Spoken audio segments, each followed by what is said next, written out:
What is up, YouTube? This is Libertarian on Wheels, and I just wanted to give you some quick thoughts on my last video. It was very sloppy. It was kind of not put together very well, and I'm kind of trying to reach out to the YouTube community, the members of the community who've been on here a while and have some experience putting these videos together.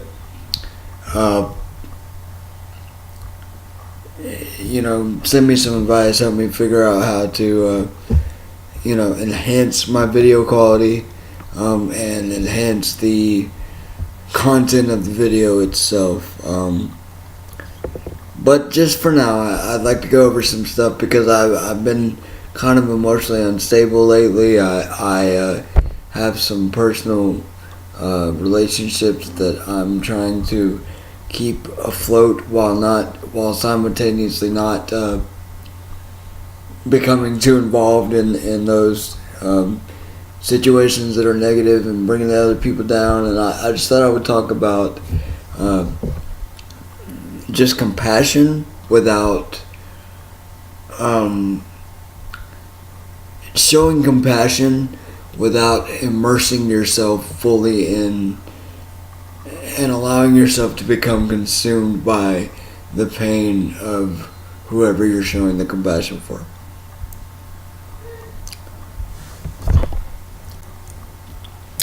According to Webster's Dictionary, and I'll do this right here,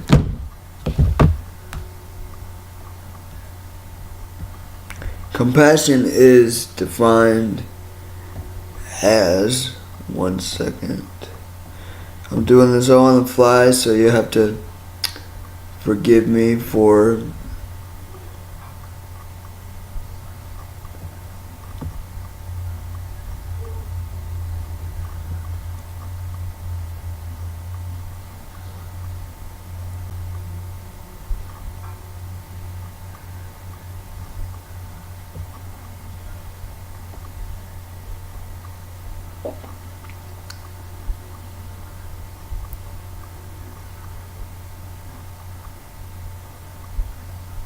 taking a second.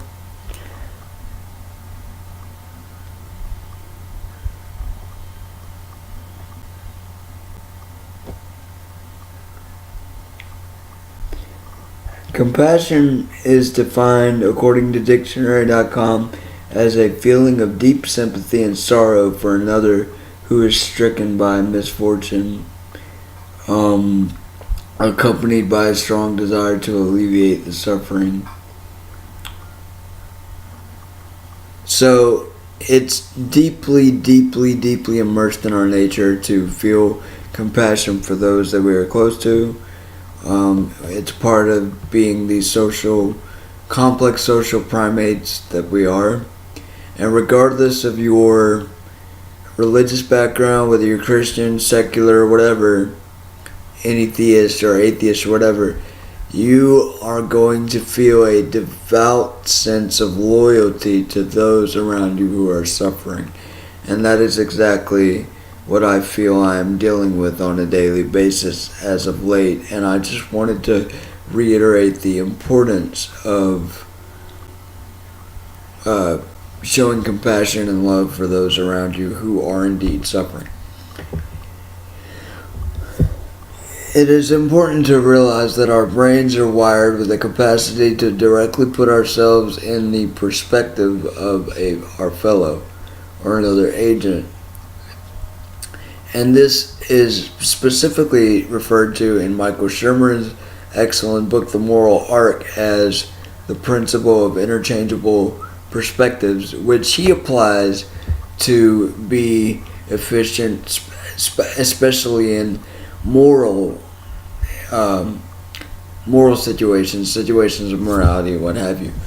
But I think it is equally important to apply this principle when we're dealing with the pain and suffering of our fellow, because it allows you to literally feel the angst and the plight and the pain and the sorrow that they're experiencing at the present moment. So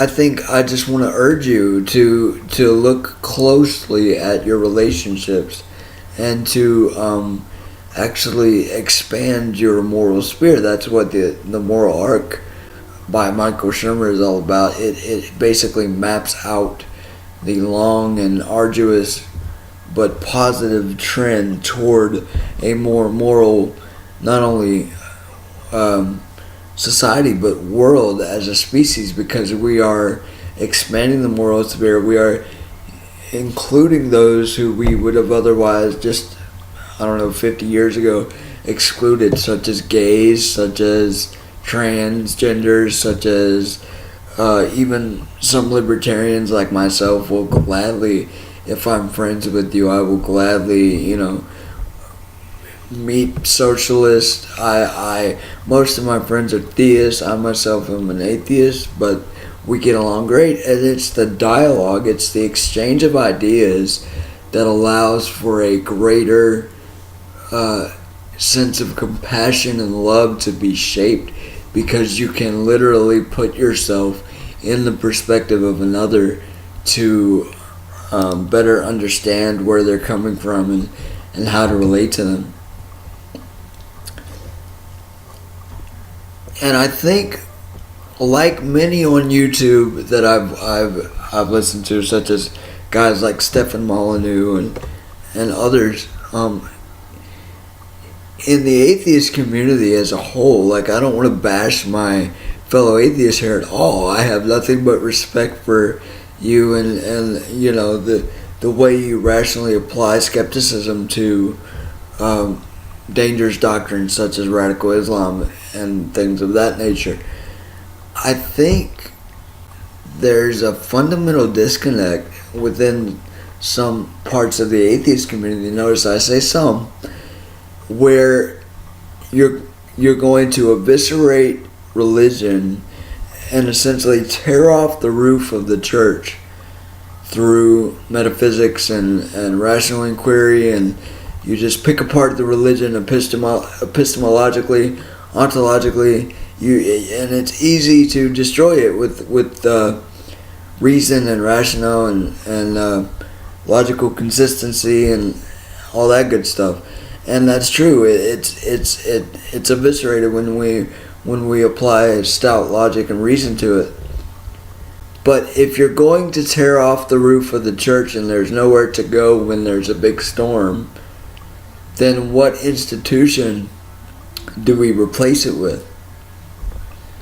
And for a lot of atheists, that institution is the government, a massive state that compels people to be good, that compels people to give money, and often compels people to pay for goods and services that the free market would ideally be able to handle on its own if all transactions could be chosen and voluntary. But this is not a political video. I'm trying to just center this entire video on identifying with the suffering of your fellow and effectively applying love and kindness and compassion around you.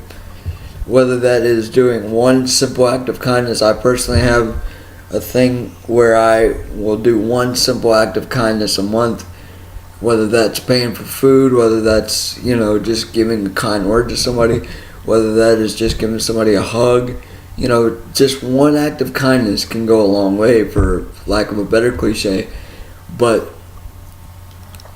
I just want to reiterate that it as a moral agent, you are equipped to better feel and recognize the needs of others, and if you can help them, however that situation presents itself, you should help them.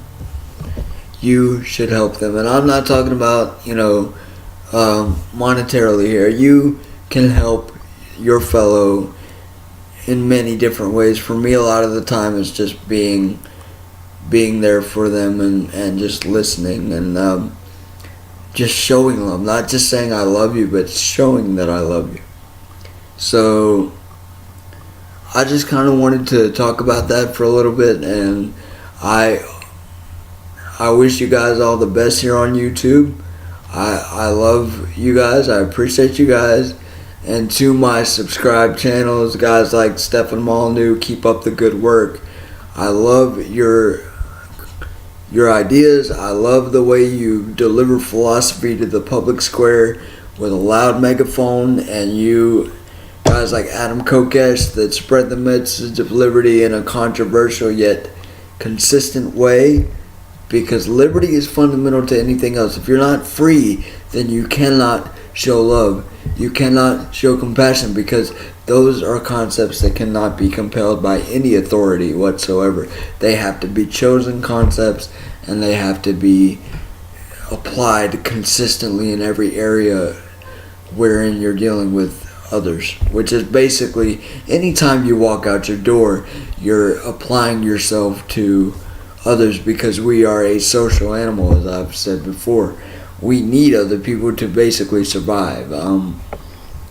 So with that, I think I'll just close here, and I just wanted to reiterate that love and compassion will be the driving forces to a better stance on morality, a better grasp indeed of moral values. And I will be posting videos soon on some of my favorite poems and poets, and why I like those poets and poems specifically. So stay tuned for that. And until next time, guys, Libertarian on Wheels. Peace, love, liberty. I love you. Pursue liberty. Be you. And you remember, you have free speech. You can say what you want. You can be what you want. Just don't step on anybody else. Don't use a landmine to blow up an art studio because you don't like it. Okay? I love you guys. Peace, love, and liberty. Libertarian on Wheels out.